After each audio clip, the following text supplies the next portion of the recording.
हे सर्व माझं आहे. तू मला नमन करशील तर मी तुला ते देतो.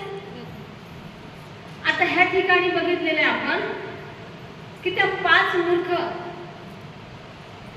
ह्याच्याशी कसं हे होतं की शैतान म्हणत आहे की हे सगळं माझं आहे, मी तुला देतो, तू मला नमन कर. आजची परिस्थिती काय आहे? लोक शैतानाला नमन करत आहेत. शैतान असं काऊन म्हटलं की हे सगळं माझं आहे, मी तुम्हाला देतो?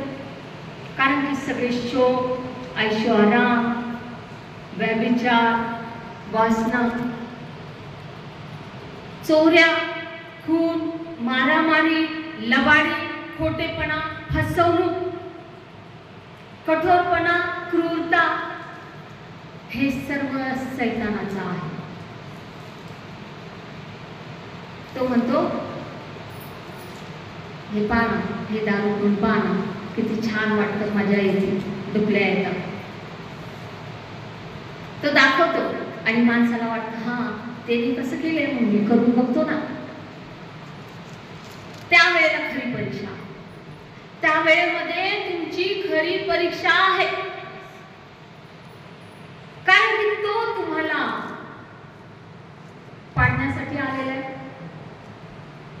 त्यांनी तुम्हाला आमिष दाखवलेला आहे की बघ त्यांनी कसं पिलंय, किती मस्त झालेला आहे तो, तू पण करून पहा, किती मजा वाटते. ती खरी परीक्षा आहे. येशूने ह्या ठिकाणी म्हटलं रे शैताना निघून जा. आज आपण तसं म्हणतो का? असं नाही म्हणत. तर येऊ द्या, काय होतं, सारं जग करतं, मी पण करतो.